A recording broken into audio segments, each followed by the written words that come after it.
ಮತ್ಕರ್ಮ ಪರಮೋಭವ. ಅಭ್ಯಾಸ ಮಾಡೋದ್ರಲ್ಲಿಯೂ ನೀ ಅಸಮರ್ಥ ಆಗೋದಾದರೆ, ನಿನಗಾಗ್ತಿಲ್ಲ ಅಂತಾದರೆ, ನೀನು ಏನು ಮಾಡುವ ಕರ್ಮಗಳೆಲ್ಲ ನನ್ನ ಪ್ರೀತಿಗಾಗಿ ಮಾಡು. ಕರ್ಮಗಳನ್ನು ನನ್ನ ಪ್ರೀತಿಗಾಗಿ ಮಾಡು. ಯಾವುದೇ ಇರಲಿ ಕರ್ಮ, ನೀನು ನನ್ನ ಪ್ರೀತಿಗಾಗಿ ಕರ್ಮ ಮಾಡ್ತಾ ಇದ್ದರೆ ಆ ಕರ್ಮಕ್ಕೆ ಫಲರೂಪವಾಗಿ ನಂದು ಜ್ಞಾನ ನಿಂಗೆ ಕೊಡಿಸ್ತೀನಿ. ನನ್ನ ಜ್ಞಾನ ನಿನಗೆ ಪಕ್ವ ಆದರೆ, ಏನು ಜ್ಞಾನ? ದೇವರನ್ನು ಬಿಟ್ಟು ಉಳಿದದ್ದೆಲ್ಲ ನಶ್ವರ, ನಮ್ಮ ಹಿಂದೆ ಯಾವುದೂ ಬರಲ್ಲ, ನಮ್ಮ ಹಿಂದೆ ಬರೋದು ದೇವರು ಧರ್ಮ ಮಾತ್ರ. ಇದು ಗಟ್ಟಿ ಆದಾಗ ನಿನ್ನ ಮನಸ್ಸು ಅಲ್ಲಿ ಇಲ್ಲಿ ಹೋಗೋದು ನಿಂತು ಹೋಗುತ್ತೆ, ನನ್ನಲ್ಲೇ ನಿಲ್ಲತ್ತೆ. ನನ್ನಲ್ಲಿ ಮನಸ್ಸು ನಿಲ್ಲಿಸು. ಆಗಲಿಲ್ಲ ಅಂದರೆ ನನ್ನ ಜ್ಞಾನ ಪಡೆಯುವ ಪ್ರಯತ್ನ ಮಾಡು. ಅದು ಆಗಲಿಲ್ಲ ಅಂದರೆ ಮತ್ಕರ್ಮ ಪರಮೋಧರ್ಮ, ನನ್ನ ಪರವಾಗಿ ವಿಷ್ಣು ಪ್ರೇರಣೆಯ ವಿಷ್ಣು ಪ್ರೀತ್ಯರ್ಥಂ ಕುರುವತೆ ಕರ್ಮ ಯತ್ ಪ್ರೀತಯೇ ಸಜ್ಜನಾ. ನಾವು ಮಾಡುವ ಎಲ್ಲ ಕರ್ಮಗಳು ಕೂಡ ಭಗವಂತನ ಉದ್ದೇಶದಿಂದ ಮಾಡಬೇಕು. ಅಥೈತದಪ್ಯ ಶಕ್ನೋಸಿ, ಅಲ್ಲ ನಂಗೆ ಅದೂ ಆಗ್ತಾಯಿಲ್ಲ, ಎಲ್ಲ ನಿನ್ನ ಪ್ರೀತಿಯಾಗಿ ಕರ್ಮ ಮಾಡು ಅಂತಲೇ ಹೇಳ್ತೀಯ, ನಂಗೆ ಅದೂ ಆಗಲ್ಲಪ್ಪ, ಏನು ಮಾಡಬೇಕು? ಅಥೈ ತತಪ್ಯ ಅಶಕ್ನೋಸಿ ಕರ್ತುಂ ಮದ್ಯೋಗಮಾಶ್ರಿತ ಸರ್ವಕರ್ಮ ಫಲತ್ಯಾಗನ್ ತತ ಕುರು ಯತಾತ್ಮವಾನ್. ನಿಂಗೆ ಅದು ಮಾಡಲಿಕ್ಕಾಗ್ತಿಲ್ವಾ? ಮತ್ಕರ್ಮ ಮಾಡು ಅಂದರೆ ಏನು ಕರ್ಮ ಮಾಡುವಾಗಲೂ ದೇವರ ನೆನಪಿನೊಂದಿಗೆ ಮಾಡು ಅಂತ ಒಂದರ್ಥ. ಇನ್ನೊಂದು ಮತ್ಕರ್ಮ ಅಂದರೆ ದೇವರ ಪೂಜೆ, ಸ್ನಾನ, ಸಂಧ್ಯಾ ವಂದನೆ, ನಿನ್ನ ವರ್ಣ ಆಶ್ರಮಕ್ಕೆ ವಿಹಿತವಾಗಿ ಶಾಸ್ತ್ರದಲ್ಲಿ ಏನು ಹೇಳಿದೆಯೋ ಆ ಕರ್ಮ ಇದು ಶಾಸ್ತ್ರದಲ್ಲಿ ಹೇಳಿದೆ, ಇದನ್ನು ಮಾಡಿದ್ರೆ ದೇವರು ಪ್ರೀತನಾಗ್ತಾನೆ ಅಂತ ಮಾಡು. ಆಚಾರ್ಯ ಸಂಧ್ಯಾವನೆ ಎಲ್ಲ ಮಾಡಬೇಕಾ? ಅದೂ ಆಗ್ತಾ ಇಲ್ಲಲ್ಲ, ಏನು ಮಾಡಲಿ? ಏನೂ ಆಗ್ತಿಲ್ಲಪ್ಪ, ನಂಗೆ ಆಸೆ ನಿಮ್ಮ ಥರನೇ ಮಾಡಬೇಕು, ನಿಮ್ಮ ಹಾಗೆ ಇರಬೇಕು, ಎಲ್ಲ ಆಸೆ, ಒಂದೂ ಆಗ್ತಾ ಇಲ್ಲ. ಹಾಗಾದ್ರೆ ಒಂದು ಕೆಲಸ ಮಾಡು, ಏನು ಮಾಡ್ತೀಯೋ ಅದನ್ನು ಮರೀದೆ ನಂಗೆ ಅರ್ಪಣೆ ಮಾಡಿಬಿಡು. ಇದಕ್ಕಿಂತಲೂ ಕಡಿಮೆ ಉಪಾಯ ಇನ್ನೇನು ಕೊಡ್ಲಿಕ್ಕೆ ಸಾಧ್ಯ ರೀ? ನೀನು ಏನು ಮಾಡ್ತೀಯೋ ಮಾಡಪ್ಪ, ನನ್ನ ಪೂಜೆ ಮಾಡೋಕ್ಕಾಗಲ್ಲ, ನನ್ನ ನಾಲೆಡ್ಜ್ ಇಲ್ಲ, ನನ್ನ ಹತ್ರ ಬರೋ ಇಷ್ಟ ಇಲ್ಲ, ಎಲ್ಲಿ ಬಿದ್ದಿದೆಯೋ ಗೊತ್ತಿಲ್ಲ ನೀನು. ಹಾಗಾದ್ರೆ ಏನು ಮಾಡಬೇಕು? ಸರ್ವಕರ್ಮ ಫಲತ್ಯಾಗಂ ತಥಕ್ಕುರು ಯತಾತ್ಮನಾಂ. ನೀನು ಸರ್ವ ಕರ್ಮ ಸಮರ್ಪಣೆ ಎನ್ನುವ ನನ್ನ ಪೂಜೆಯನ್ನು ಆಶ್ರಯ ಮಾಡು. ಜಗನ್ನಾಥದಾಸರು ತಮ್ಮ ಹರಿಕಥಾಮೃತ ಸಾರದಲ್ಲಿ ಹೇಳ್ತಾರೆ, ಸರ್ವ ಸಮರ್ಪಣೆಯೇ ಸದುಪಾಯ. ದೇವರನ್ನು ಹೊಂದುವ ದೊಡ್ಡ ಉಪಾಯ ಯಾವುದು ಗೊತ್ತಾ? ನೀವು ಯಾವುದನ್ನೆಲ್ಲವನ್ನು ನಂದು ನಂದು ನಂದು ಅಂತ ಅಂದ್ಕೊಂಡಿದ್ದೀರೋ, ಇದು ಯಾವುದು ನಂದಲ್ಲ, ನಂದೇನದೋ ಸ್ವಾಮಿ, ನಿಂದೇ ಇದೆಲ್ಲ ಅಂದ್ಬಿಟ್ರೆ ಸಾಕಂತ. ಈ ತನು ನಿನ್ನದು, ಜೀವನ ನಿನ್ನದು, ಅನುದಿನದಲ್ಲಿ ಬಹು ಸುಖ ದುಃಖ ಎಲ್ಲ ನಿನ್ನ ದಯ, ಬಂದದ್ದೆಲ್ಲ ಬರಲಿ ಗೋವಿಂದ ನಿನ್ನ ದಯ ಬಂದಿರಲಿ. ನೋಡಿ, ನಾವು ಮಾಡುವ ಪೂಜೆಯಲ್ಲಿ ಒಂದು ಕಾಮನ್ ಮಂತ್ರ ಸಮರ್ಪಯಾಮಿ ಅಂತೀವಿ. ಸ್ನಾನಂ ಸಮರ್ಪಯಾಮಿ, ವಸ್ತ್ರಂ ಸಮರ್ಪಯಾಮಿ, ಗಂಧಂ ಸಮರ್ಪಯಾಮಿ, ಪ್ರದಕ್ಷಿಣ ನಮಸ್ಕಾರಂ ಸಮರ್ಪಯಾಮಿ. ಎಲ್ಲ ಸಮರ್ಪಣೆ ಅಲ್ಲ, ಸಮ್ಯಕ್ ಅರ್ಪಣೆ. ಕೃಷ್ಣ ಹೇಳ್ತಾನೆ, ಸರ್ವಕರ್ಮ ಫಲತ್ಯಾಗ, ಎಲ್ಲ ಕರ್ಮವನ್ನು ದೇವರಿಗೆ ಅರ್ಪಣೆ. ತ್ಯಾಗ ಅಂದರೆ ಅರ್ಪಣೆ. ಇದರಿಂದ ಏನು ಫಲ ಬರುತ್ತೆ ಅದು ನಿಂದೆ, ಏನು ಕರ್ಮ ಮಾಡಿದ್ದೀನಿ ಅದು ನಿಂದೆ. ನೀನೇ ಕರ್ಮ ಮಾಡಿಸಿದ ಮೇಲೆ ಫಲಕ್ಕೆ ನಾ ಯಾಕೆ ಅಧಿಕಾರಿ? ಕರ್ಮವೂ ನಿಂದೆ, ಫಲವೂ ನಿಂದೆ, ನಂದೇನದು ಅಂತ. ಹೀಗೆ ಸರ್ವಕರ್ಮ ಫಲತ್ಯಾಗಂ ತತಕ್ಕುರು ಯತಾತ್ಮವಾನ್. ಅದರಿಂದ ಕರ್ಮದ ಫಲವನ್ನಾದರೂ ತ್ಯಾಗ ಮಾಡು ಅಂತ ಹೇಳ್ತಾ ಇದ್ದಾನೆ.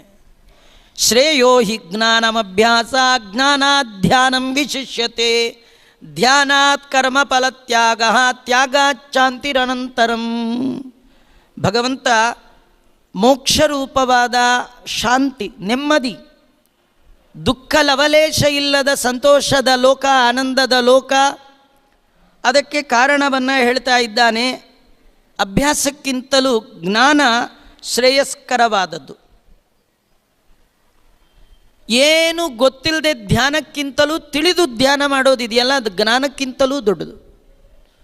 ಮೊದಲು ಅಭ್ಯಾಸ, ದೇವರ ಬಗ್ಗೆ ತಿಳಿದುಕೊಳ್ಳುವ ಪ್ರಯತ್ನ, ಸತತವಾಗಿ ಪ್ರಯತ್ನ.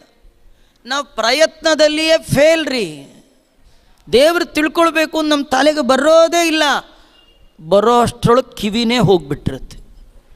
ಇನ್ನೇನೋ ಪುಸ್ತಕ ಓದೋಣ ಅನ್ನೋ ಅಷ್ಟೊತ್ತಿಗೆ ಕಣ್ಣೇ ಗೋವಿಂದ ಆಗಿಬಿಟ್ಟಿರುತ್ತೆ. ತೀರ್ಥಯಾತ್ರೆಗೆ ಹೋಗೋ ಬುದ್ಧಿ ಬರೋಟ್ರೊಳಗೆ ಕಾಲೇ ಹೋಗ್ಬಿಟ್ಟಿರುತ್ತೆ. ಎರಡು ಮಂಡಿ ನೋವಾಚಾರ ಇಲ್ಲದ್ರೆ ಬದ್ರಿ ಯಾತ್ರೆಗೆ ಬರಬೇಕು ಅಂದ್ಕೊಂಡಿದ್ದೆ, ಈಗಾಗಲ್ಲ ಬಿಡಿ, ಈ ಜನ್ಮಕ್ಕಿಲ್ಲ ಬಿಡಿ, ಮುಂದಿನ ಜನ್ಮ. ಯಾರು ಮುಂದಿನ ಜನ್ಮಕ್ರಿ? ಮರಳಿ ಈ ಪರಿ ಜನ್ಮ ಬರುವ ಹವಣಿಕೆಯಂತೂ ಇಲ್ಲ.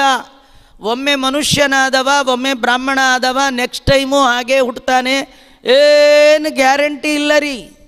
ದೇವ್ರು ಈಗ ಕೊಟ್ಟಿದ್ದಕ್ಕೆ ಹಣೆ ಚೆಚ್ಕೊಳ್ತಿರ್ತಾನೆ. ಯಾಕಾರು ಕೊಟ್ಟನೋ ಇವನಿಗೊಂದು ಬಾಡಿ ವೇಸ್ಟ್ ಆಗೋಯ್ತೆ ಅಂತ, ಮತ್ತೆ ಈ ಥರ ಕೊಡ್ತಾನೆ, ಗ್ಯಾರಂಟಿ ಇಲ್ಲ. ನೋಡಿ, ದೇವರ ಬಗ್ಗೆ ತತ್ವಜ್ಞಾನ ಬೇಕಂದರೆ ಜಗದ್ಗುರು ಮಧ್ವಾಚಾರ್ಯರು, ಆಚಾರ್ಯರ ಶಾಸ್ತ್ರಕ್ಕೆ ಅವಲಂಬಿಯಾದ ಭಾಗವತಾದಿಗಳಲ್ಲೆಲ್ಲ ಕೌಮಾರಾದಾಚರೇತ್ ಪ್ರಾಜ್ಞ ಧರ್ಮಾನ್ ಭಾಗವತಾನಿಹ, ಸಣ್ಣ ವಯಸ್ಸಿನಲ್ಲಿ ಶುರು ಮಾಡಬೇಕಂತೆ. ನಿಜ ಆಚಾರ್ಯ, ಅದಕ್ಕೆ ನನಗೇನು ಮಾಡೋಕ್ಕೆ ಹೋಗ್ತಿಲ್ಲ, ಎಲ್ಲ ಸಣ್ಣ ವಯಸ್ಸಲ್ಲಿ ಮಾಡಬೇಕು, ಈಗೇನು ಮಾಡೋದು ಅಂಥೇಳಿ ಅದಕ್ಕೆ ಇದನ್ನು ಸೇರಿಸ್ಬಿಡ್ತಾರೆ. ಅಲ್ಲ, ನೀವು ಸಿದ್ಧಿಯನ್ನು ಪಡಿಬೇಕಾದ್ರೆ ಸಣ್ಣ ವಯಸ್ಸಲ್ಲಿ ಆರಂಭ ಮಾಡಬೇಕ್ರಿ. ರ್ಯಾಂಕ್ ಬರಬೇಕಂದ್ರೆ ಮಾತ್ರ ಡೇ 1 ಓದಬೇಕು. ಅದಕ್ಕೆ ಆಚಾರ್ಯ ಡೇ 1 ಓದಿಲ್ಲ, ಇನ್ನೇನು ಓದಲಿ ಬಿಟ್ಬಿಟ್ಟು ಅನ್ಬೇಡಿ. ಜಸ್ಟ್ ಪಾಸಾಗುವ ಮಾರ್ಕ್ಸ್ಗೆ 1-2 ತಿಂಗಳು ಕಷ್ಟಪಟ್ಟರೂ ಆಗ್ಬೋದು. ಸಾಯುವ 1 ವರ್ಷ 2 ವರ್ಷ ಮುಂಚೆ ಕೂಡ ತಪ್ಪು ಮಾಡಿದೆ ಕೃಷ್ಣ ಕ್ಷಮ ಮಾಡು ಅಂತ ಒಂದೇ ಒಂದು ಅವನಿಗೆ ಅಡ್ಡ ಬಿದ್ದರೆ ಸಾಕು. ನಿಮ್ಮ ರಾಂಗ್ ರೂಟೆಲ್ಲ ಸರಿ ಮಾಡಿ ಒಳ್ಳೆ ರೂಟಲ್ಲಿ ನಿಲ್ಲಿಸಿ ಒಂದು ಜ್ಞಾನ ಅಭ್ಯಾಸ ಪ್ರಯತ್ನ ದೇವರ ಅನುಗ್ರಹ ಮಾಡ್ತಾನೆ. ಜೀವನದಲ್ಲಿ ಅಭ್ಯಾಸ, ಅಧ್ಯಯನ, ಜ್ಞಾನದ ಸಂಗ್ರಹ, ಆನಂತರದಲ್ಲಿ ಅದಕ್ಕಿಂತಲೂ ಉತ್ತಮವಾದದ್ದು ಧ್ಯಾನ. ಧ್ಯಾನ ಮಾಡುವಾಗ ಜ್ಞಾನದ ಬೇಸ್ ಬೇಕು. ಏನಿಲ್ಲ, ಸುಮ್ಮನೆ ಹೀಗೆ ಕಣ್ಣು ಮುಚ್ಕೊಂಡ್ಬಿಟ್ಟಿರ್ತಾರೆ. ಕೆಲವರು ಧ್ಯಾನ ಮಾಡೋದಂದ್ರೆ ಕಣ್ಣು ಮುಚ್ಚಿ ಕೂತ್ಕೊಂಡ್ಬಿಡೋದು ಅಂತ. ಕಣ್ಣು ಮುಚ್ಚಿದ್ರೆ ಧ್ಯಾನ ಆಗೋಲ್ಲ ರೀ. ಹಿಂದೆ ಕೃಷ್ಣ ಹೇಳಿದ ಹೇಗೆ ಧ್ಯಾನ ಮಾಡಬೇಕು ಅಂತ. ಆ ಧ್ಯಾನದ ಒಳಗೆ ಕಣ್ಣು ಮುಚ್ಚೋ ಪ್ರೋಗ್ರಾಮೇ ಇಲ್ಲ. ನೀವೇನಾದ್ರು ಗಾಯತ್ರಿ ಮಂತ್ರ ಕಣ್ಣು ಮುಚ್ಚಿದ್ರೆ 10 ಗಾಯತ್ರಿ ಆದರೆ ಸಾಕು, 11ಕ್ಕೆ ಬಿದ್ದೇ ಹೋಗ್ಬಿಡ್ತೀರಿ, ನಿದ್ದೆ ಬಂದುಬಿಡುತ್ತೆ. ನೀವು ನಿದ್ದೆ ಮಾಡಬೇಕು ಅಂತ ಕಣ್ಣು ಮುಚ್ಚಿಲ್ಲ, ಕಣ್ಣು ಮುಚ್ಚಿದ್ರೆ ನಿದ್ದೆ ಖುಷಿ.